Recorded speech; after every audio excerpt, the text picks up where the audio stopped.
Welcome to episode 2 of the Bobcast here, presented by the Bobcat Sports Network. My name is Matt Ambrose, and we kick things off this week with head coach of the volleyball team, Becky Fletcher. And, Coach, you got the first victory in Division II history for Frostburg State, taking down Lincoln in a 3-set match on Friday. So how does that feel for your program to get that first win in D2 history here at Frostburg?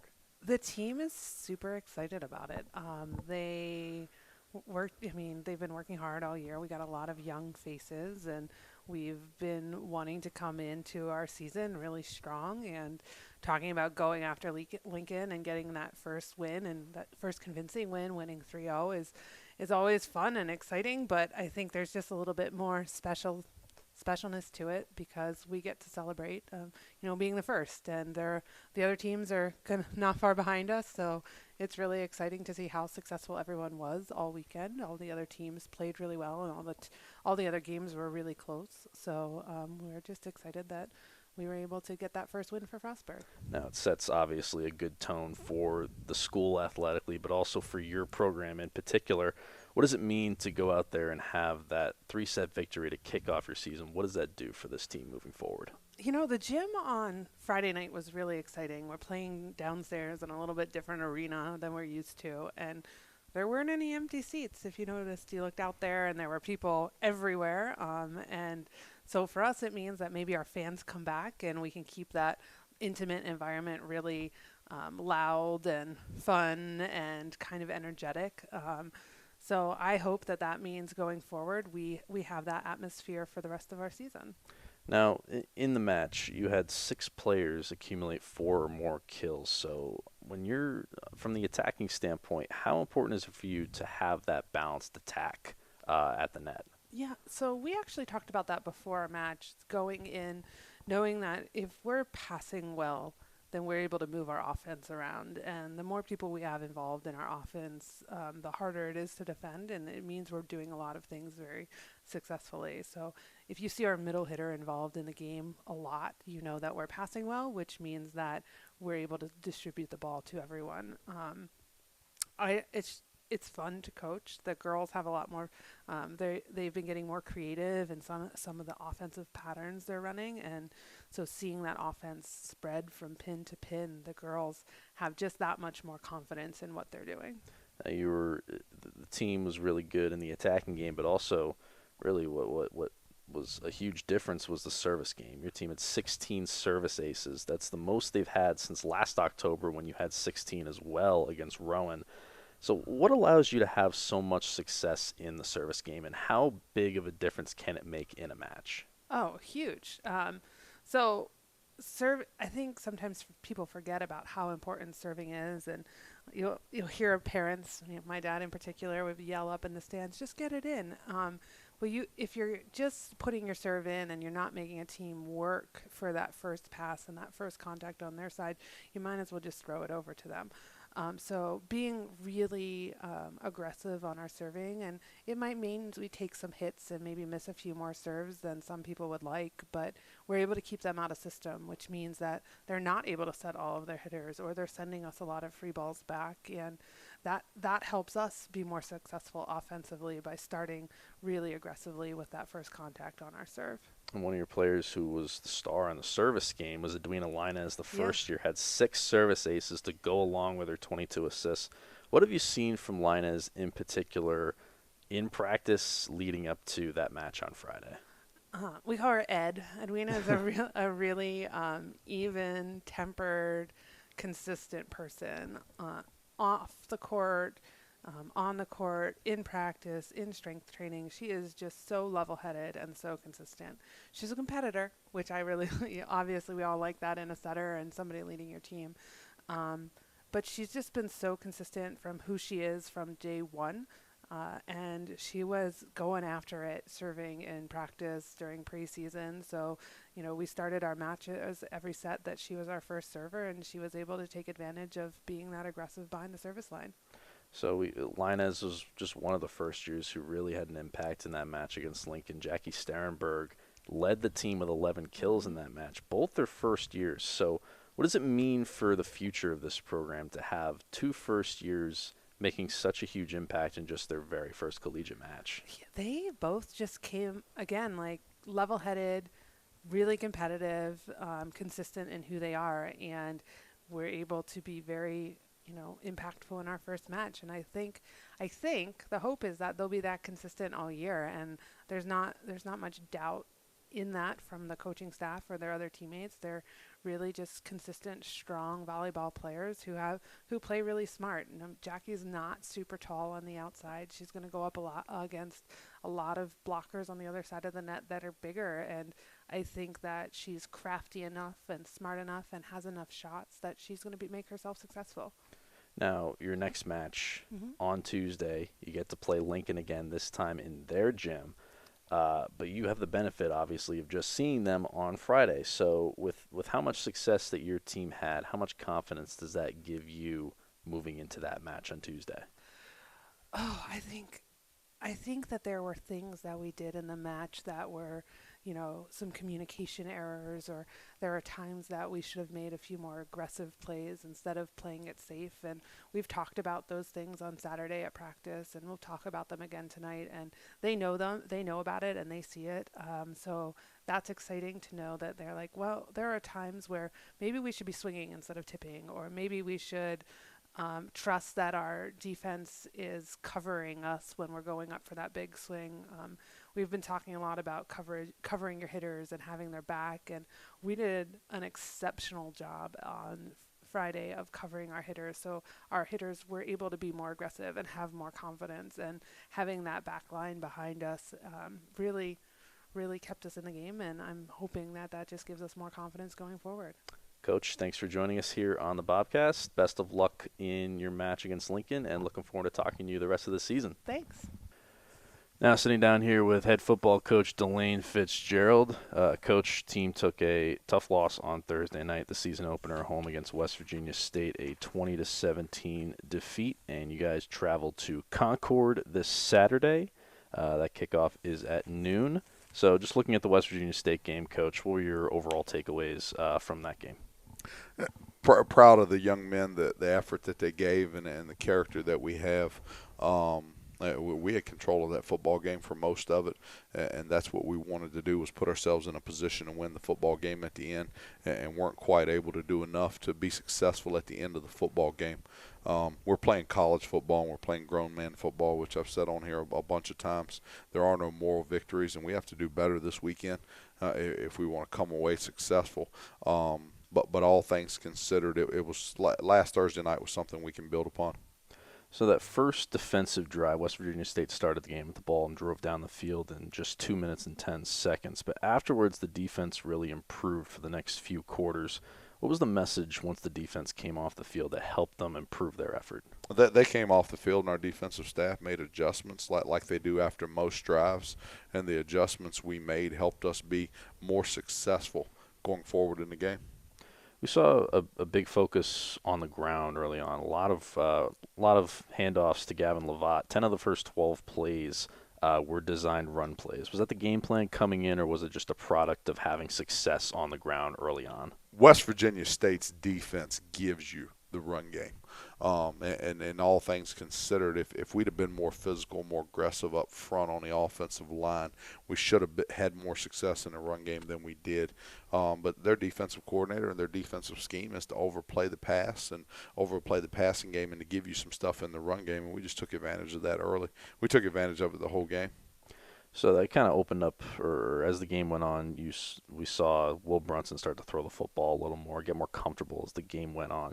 He had a nice touchdown drive to start the second half that put you guys up by 2 scores. How pleased were you with how Brunson played in his first game here at Frostburg? I thought it was a start, and we're happy with Will. Not ecstatic, but we're happy. It was a good start to his season here. Now Will and our entire offense need to build off of what we did last Thursday, and we all need to play better this week. So going back to that defense, we saw at the start of the fourth quarter, you guys had a couple really strong goal line stands. You had one, the forced fumble by Wayne Palmer right at the goal line. That gave you guys the ball back, and then the next drive from West Virginia State, they had first and goal at the 6, and you kept them out of the end zone. They turned it over on downs.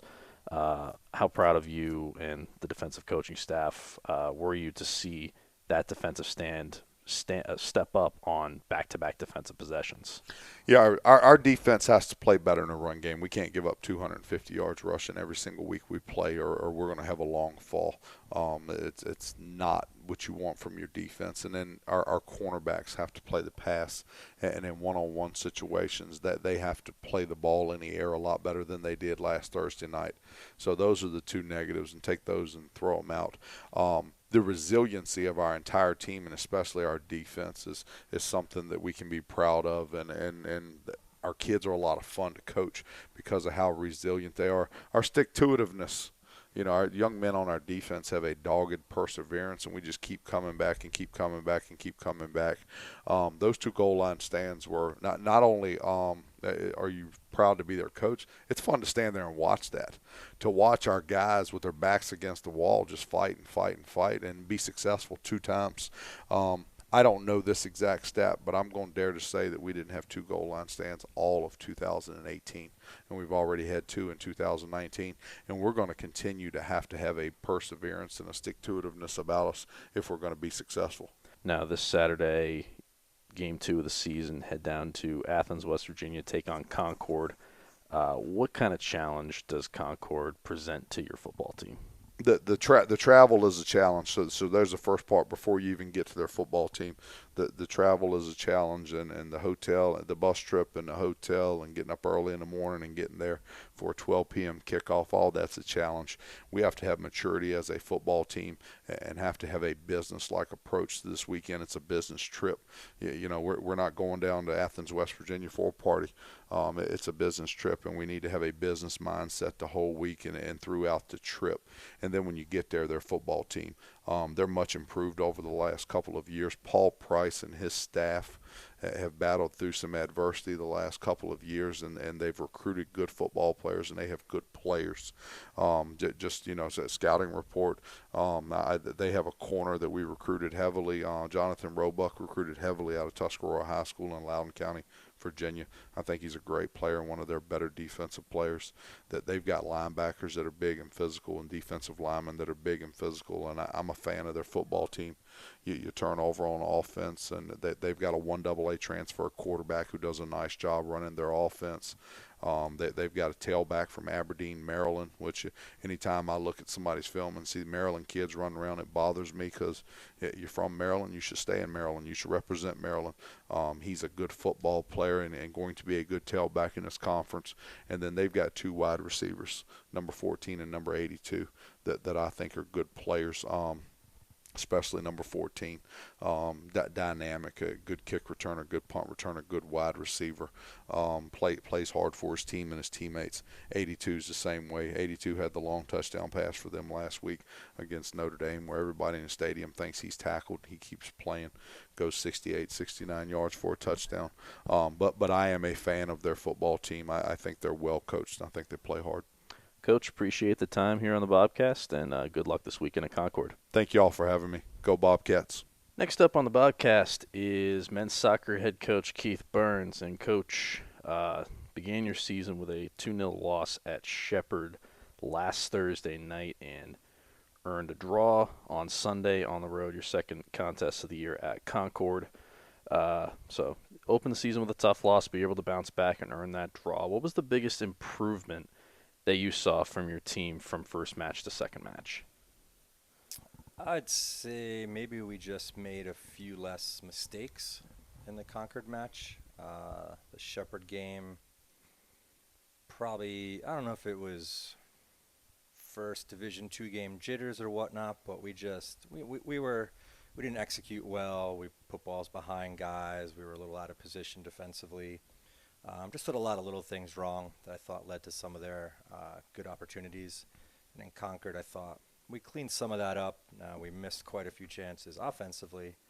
But I thought overall it was a better performance probably. So you talked last week on the Bobcast about the returners that you're bringing back on defense and how much of a strong point that would be for your club this year. What's your evaluation of your defense through the first 2 matches? Well, obviously we got the shutout yesterday, which is always our goal. The first game, um, yeah, other than the 2 goals, they probably only had one other good scoring opportunity, and then you got to give them credit. The corner kick they scored off of that knockdown was a fantastic flying scissor kick shot into the corner that you just gotta you gotta tip your hat sometimes when a kid makes a play like that. Second goal was just a defensive mistake for sure, just an individual play that they were able to just kind of walk through our back line and get the goal. But like I said, if we took away those kind of mistakes, and we were able to get the shutout against Concord. So I think the defense will still be something we can count on, and I thought they played very well yesterday. On the offensive side of things, you talked about Yunus Ben Muna as one of the forces potentially for the offense this season. He's been aggressive early on. 8 shots, 2 shots on goal yesterday against Concord. What have you liked about his game so far that you've seen? He's relentless in his work rate, but I think he just needs to play off of the other teammates a little bit more. Sometimes tries to do a little too much. And I'm not sure if he just, he's got so much confidence, he just wants to try to go and take everybody on. But I think if he plays a little bit more combination play with the other forwards and midfielders and does a little less with the ball, maybe a little bit more running off the ball, he might be able to get himself into a better scoring position without having to beat 2 or 3 guys. And then he's got the capability of finishing once we can get him in front of the goal. You're 2 matches in now to the regular season. And what's the biggest difference, now of course taking the leap up from D3 to D2, what's the biggest difference, if any, that you've seen through competition level through just 2 matches this season? Well, it's better top to bottom, I'd say. Obviously, we had some very good teams in the CAC, but we also had some weaker teams. I think here there's no really bad teams. There's just teams that probably have less points than the teams in front of them. Everybody's got scholarship players, so they're always going to have a handful of kids that can play.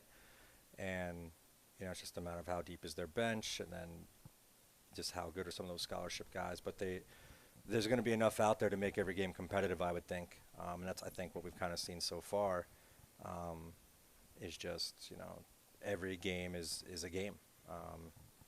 And it's going to be a dogfight just to kind of get ourselves into this and put ourselves in a position to win some games as, potentially these teams even get tougher as we go along. So next up is your 3rd match of the year, 2nd MEC match. You have a week to prepare before taking on West Liberty on Sunday. What's the focus for you and your team during this week of practice leading up to that match on Sunday? Scoring goals.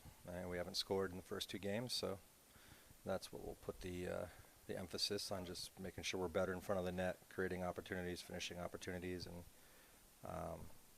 I think, again, the defense will take care of itself. We just need to be better in the attacking third, and that'll kind of make us a little bit more well-rounded team. All right, Coach, thank you for taking the time here to talk on the Bobcast, and we're looking forward to talking to you the rest of the season. All right, thanks a lot. Next up here on the Bobcast, presented by the Bobcat Sports Network, is women's soccer head coach Brian Parker. You guys began your season with a 1-1 draw at Shepherd on Thursday and then took a 1-0 loss in your home opener against Shippensburg on Saturday night. And that was a tough loss, a goal given up with 2 seconds left to lose that one to Shippensburg. But what positives, Coach, do you think that your team can take out of that match against Shippensburg?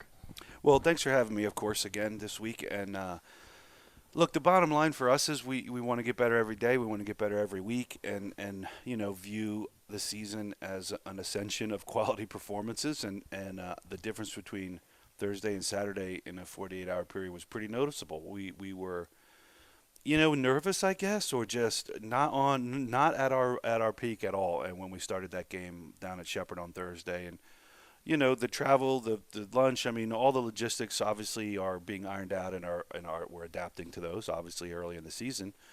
But for whatever reason, we had some jitters and we're not good for about 25 minutes at all. And we're sort of lucky we weren't maybe down by more. Once we got into the game Thursday, it became kind of a combative physical game, and we responded to that and tried to play a bit. And Audrey Curtin scored a fantastic goal. The draw is not really a bad result. Away game, hot day. Shepherd was probably a bit better than we expected, just based on their previous years. So she's done a good job there. Saturday night we were significantly better. We were much better. Several of our players had very good performances.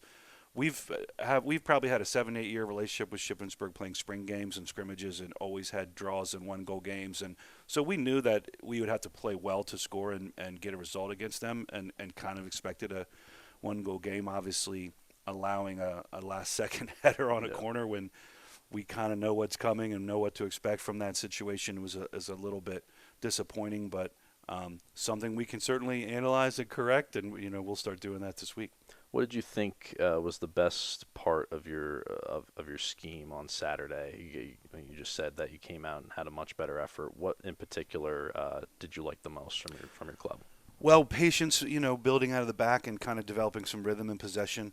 Ship has an interesting scheme where they kind of let you have the ball a little bit, and what you might call like a medium block is sort of the soccer term, where they just kind of like a half court, press, so to speak, in basketball, right, where they just kind of give you the ball a little bit in your end and then try to set traps for you as you advance the ball. So I think we outpossessed them for the game, and actually got into a little bit of rhythm.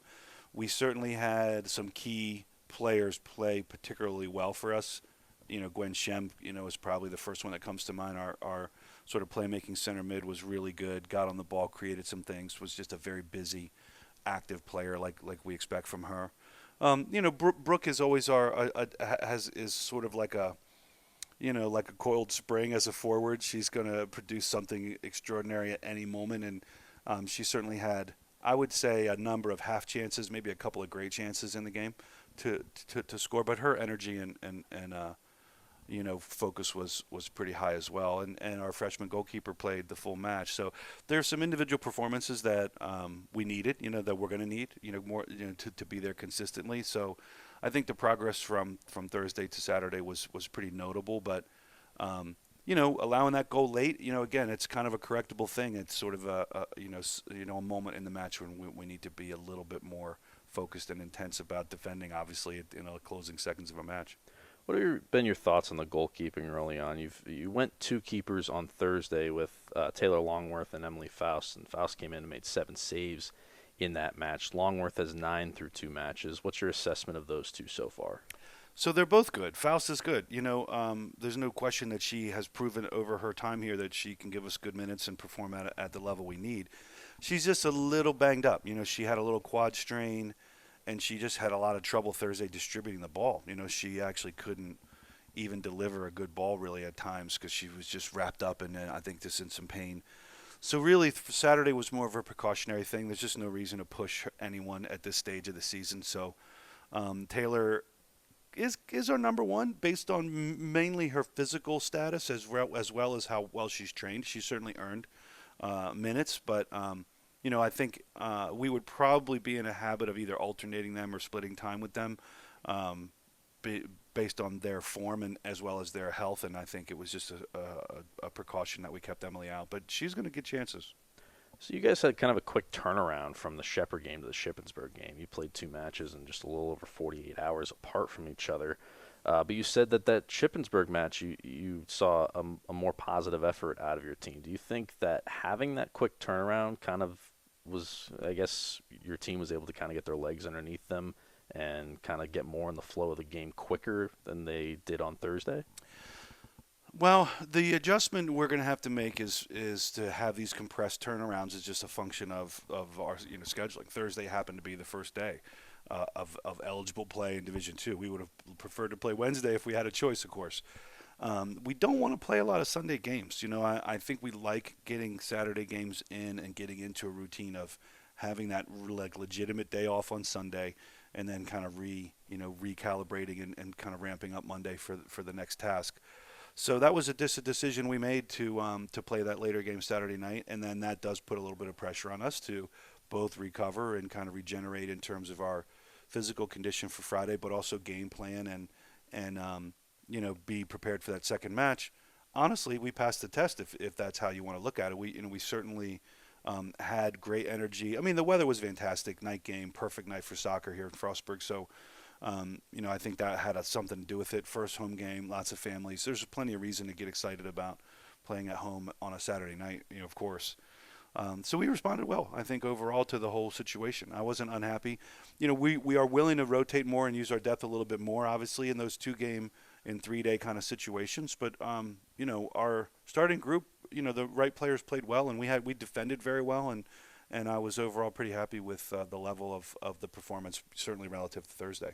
How about your attack in the offensive third so far? We saw your team put 10 shots on goal against Shepherd on Thursday, just 2 against Shippensburg on Saturday. But what have been your main takeaways from the offensive side of things? We have a lot of work to do. Scoring goals in soccer is not an easy thing, and certainly executing against pretty good defensive teams is going to be a challenge for us. Brooke enables us to do some things, quickly in the possession because of her pace and athleticism, but we're going to have to get a lot better staging attacks, playing through multiple players, pulling off of defenders and really executing quality passes. And so our off-the-ball movement isn't even close to where we expect it to be over time. But, as this stage in the season, we're fine. There's good raw materials there. We've had some good young players come in and give us minutes. And they're very coachable and wide-eyed. And we'll work on those patterns and how we match up with opposing teams. And so, a lot of it is just problem-solving and teaching the players how to essentially see what they're doing, what the matchups are like, and then responding with the right kinds of movements. And we've got time to work through a lot of that, but it certainly needs work. Now, this upcoming week is a little bit of uncharted territory. You're heading down to St. Petersburg, Florida, to take on Eckerd on Sunday.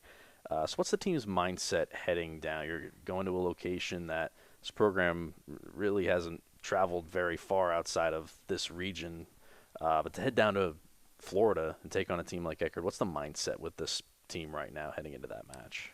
It's just one big adventure, isn't it? It is. There aren't any D3s in Florida, but there's a whole conference of D2s.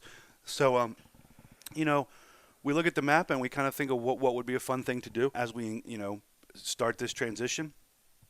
I happen to know the area pretty well with some family down there, and Eckerd was like, I think the first or second call I made. Danielle Fotopoulos is kind of a famous national team player and won a national title at Florida, so I've met her a couple of times, and so it's kind of nice that she took the call and took the game, and we're going to just have a fun weekend. Obviously get the business done, but do it in a pretty cool location. And I got a chance to watch them play on video, and I think we'll be okay. It's really just a cool setting, a great environment. A competitive team in that Sunshine Conference, and there are worse places to go for games. That's for sure. Coach Parker, thanks for joining us here on the Bobcast. Good luck this weekend, and looking forward to talking to you the rest of the season. Thanks for your time. Next up on the Bobcast is head coach of field hockey, Caitlin Thompson. Coach, your team is coming off 2 losses this past week, a loss in the season opener on Thursday to St. Thomas Aquinas, and then again on Saturday to Indiana of Pennsylvania. You have 3 matches this upcoming week. So what have been your observations of your team through these first 2 games? Yeah, so when we play to the level that we know how to play, when we have high energy level, when we're connecting our passes, we're a tough team to keep up with. So we just have to make sure that we're maintaining our energy level, maintaining that competitiveness all throughout all 60 minutes of the game. And I don't think we've done that the past 2 games. I think Thursday we did a little bit better job of maintaining that energy level, but on Saturday we did a pretty poor job coming out and maintaining our energy level. Now, Logan Gladden has contributed to both the goals so far this season. Scored against St. Thomas and then had an assist on the goal in the match on Saturday. She's a senior now, so what kind of role does she hold for this team, both on and off the field? Yeah, Logan is, she's a great teammate. She is really a good emotional support system to our team. She is able to reach out to multiple players on and off the field and let them know, what they're doing well, what they need to fix. She's somebody who's really had to earn her way into that starting lineup, starting from her sophomore year when I took over to now becoming a starter and being able to contribute to those goals. That's something that the coaching staff has always seen in her, the ability to score. I think she's gained a lot of confidence the past couple of seasons, and this is the most confident we've seen her so far, and it's really translating on the field, which we're so proud of her for being able to do. Now, you guys lost 3 of your top 4 scorers from a year ago. So, on the offensive side of things, what efforts have you put in really in practice and through the first 2 games of this season to kind of help establish some of the younger players or some new faces in that offensive attack? I think our offense is actually one of the stronger points of our team. We are a little young, but that should be a strength. Offense should be a strength of ours, in my opinion, right now. I just don't think we're firing on all levels, and that's going to come with time, and hopefully we figure it out sooner rather than later. But our offense is very talented. Again, when we're putting that energy level into it. I think we've gotten a lot more opportunities than we maybe have in years past overall in games. So, I think we just keep knocking, and it's going to come together for us eventually. Now, that IUP game on Saturday kicked off a stretch of 4 consecutive road games that you guys are playing, and you include stops in Missouri and Kentucky. You don't have a home game until the 21st, a few weeks out from now. So, how do you approach this long road stretch? What do you tell to your team to kind of keep them focused through this stretch of games that you're not going to be playing at Bobcat Stadium? Yeah, I think our girls enjoy spending a lot of time together. So I think like the fact that we're going to be on a bus to Missouri, obviously is a little bit daunting, but I think they're looking forward to being able to spend a lot of time together. So we just kind of emphasize that aspect of we only get to be this team once ever. This is our 2-3 months that we get to be the 2019 Frostburg field hockey team. We're never going to be the same team again. So being able to recognize that, this is the moment that we have together. So cherish it, enjoy it, make the most out of it. And yeah. Do you see that team bonding that can go on a trip like this as somewhat of a turning point that this team can have this year? Yeah, I sure hope so. Again, we have a lot of newcomers. We had 8 freshmen this year, so it's definitely trying to mesh everything together. It can be challenging at points, but I do think off the field this team is very close. So I think this away trip is just going to make us even closer. What's the biggest thing you think your team will really need to focus on and really harp on over these next couple of games to turn these losses into W's? I kind of mentioned it during the home game, but just our midfield transition on to attack and on to defense, just making sure we're going together on defense or making sure we're going together on offense. I think that we've done it at points, but I don't think we've consistently done it throughout a whole game. And then that's the other point I would just go in on is our consistency of level of play, just making sure that, when we're playing a high level, we keep that high level throughout. We don't have like the dips throughout our in our energy level or anything like that throughout the game. We just are playing very consistently throughout the game. You talked last week on the Bobcast about how much the mental toughness of this team has really improved in your eyes this season. So when you tie everything together with this team this season, with losing top scorers, back-to-back losses to start the season, as well as this stretch of road games coming up, how important is it for that mental toughness to be on display over this next week? It's very important, and this is when you find out how tough you are, is when your back's against the wall. Like, do you cower away, or do you embrace it and fix what you need to fix and go forward? So I think that's the spot that we're in right now. Did we expect the 5-1 turnout that we got against IUP? No. But we got to figure out that game's done. We got to figure out what we can take that was good from that game, what we can take that we need to work on from that game, and move forward to Slippery Rock tomorrow. So I think that, again, this is going to be our first true test, and I'm hopeful that we come out victorious over it. As you mentioned, 3 matches this week. Slippery Rock on Tuesday kicks it off. Coach Caitlin Thompson, thanks for joining us, and look forward to talking to you the rest of the season. Thanks. Next up on the Bobcast, here presented by the Bobcat Sports Network, is cross-country coach Shane Brookshire. Now, Coach, your men men's side finished 11th at the Bethany Bison Invitational this past weekend. What were your overall takeaways from the meet? Overall, I think we did really well. Braxton Clark definitely stepped it up. Just missed his personal best time by 5 seconds. Ran 27:44 and had a strong showing at that. Jake Rickards also ran well, and Daniel Foster came in right behind him. The team placed 11th out of 22, against some good competition, and we also beat several teams from the Mountain East, so we kind of have a good idea now as to where we stand within the conference itself. You mentioned Braxton Clark, and you talked with Fielder last week about all the work that he put in over the summer to really improve his times. How encouraging is it to see a runner who last year was consistently one of the top runners for the Bobcats? How encouraging is it to see him put in that work in the offseason and having it pay off so early in the season?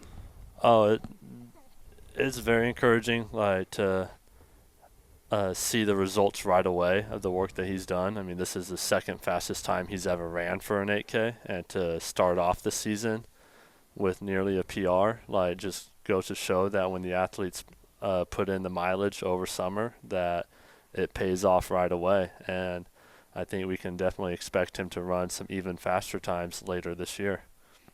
Now, you also said that your focus for the women's side of things was really to prepare them for the track events later on in this year. So you only ran 4 athletes on the women's side this past weekend, but what positives came out of those efforts? Natalie Gray made her return to the team, and she ran 28:50. She hasn't really done any speed work, just some mileage over summer. Just joined the team this last week. I know that wasn't too far off from her PR. So I think she's definitely going to get stronger and faster as she starts getting into the workouts now. The others, they definitely showed that they're willing to fight till the end. Their finishes look strong in the race. They're still catching bodies and just kind of showed their competitive edge, which is really all that I was looking for, was to, no matter what they were running, just to be competitive. And so, yeah, we're kind of using these races as workouts in a way on the women's side to just get them stronger for track. But so they're willing to not back down when they get put up against other competition. You said that you wanted your athletes, and to quote you said to put themselves out there at this meet this past weekend. Do you think that your athletes were able to do that, and how important is that to have those times as kind of a base moving forward towards this upcoming weekend, and then more meets down the road at Lock Haven and then Paul Shore Run? Yeah, they definitely did put themselves out there. I talked to a couple of the athletes this morning, and Braxton opened up with a 5:12 mile, which is probably a lot faster than what he's ever gone out at for a cross-country meet. And Jake Rickards, I believe he's in the 5:20s or so for his first mile, and so well above his race pace. And so they got out there, they tested their fitness levels, and now we just move forward from there as to trying to work better as a team at the Lock Haven meet. This weekend we got Hood College, and so this is more of a workout 5K for them to prepare them for Lock Haven. But I think they're going to, now that they, especially the freshmen, and they kind of got their feet wet with the 8K, and now they can better plan their race strategy based off of what they did this last weekend. Now, I know it's only your first season here, and so the other coaches kind of have been able to see, in terms of the microscope that is Frostburg Athletics, the step up from Division III to Division II. But just in your eyes, what was the competition level like this past weekend, with it being Frostburg's first meet at a Division II level? Well, with cross country and track, we get the opportunities to race all divisions, wherever we go, and so. When we get into track season, we'll be racing against D1s and D3s, JUCOs, and AIAs. And so competition-wise, I think it was pretty similar to what they've experienced in the past. The only difference was that this was a much bigger meet. last year they had been going to like meets that were usually about 3 or 4 schools, and we had 22 schools, and so with over 200 athletes in the race, and so just starting off with like a much larger field, I think like creates a lot more excitement, a lot more opportunity, but I mean the competition level was still relatively the same compared to like several of the races they've gone to in the past. There's just more depth. Now you're a few weeks into your tenure here with Frostburg State. What have you learned about your runners, both on the men's and women's side, through these first couple of weeks? I think they're definitely going to be strong at the end of the season. That they've a lot of them have put in the work that they want to be fast, they want to be competitive, and so they're excited about the Lock Haven meet. They're excited about this new conference. It's kind of a it's a great feeling to show up and them be excited for practices and stuff, both on the men's and women's side, that they want to just continue getting better. And I'm looking forward to seeing what they do at the conference meet, and then as we get into the track season. Now, this upcoming Friday, it's the Blazer Twilight, hosted by Hood College. It's the last meet up until that Lock Haven meet that you've talked about and all the runners are excited about. So what can we expect from your athletes this Friday at that meet? Well, on the women's side, once again, I think it's just going to be more so as a workout. Get that kind of try to hit tempo pace for it. On the men's side, I believe we should have some fast times. You don't very often get to run a 5K at the collegiate level in cross country, and so I think that creates some excitement there. The team in the past has had good success at Hood College, so I'm sure the returners are confident in what they can do on that course, and so we're looking to run fast here and kind of still treat it as a workout on the men's side too.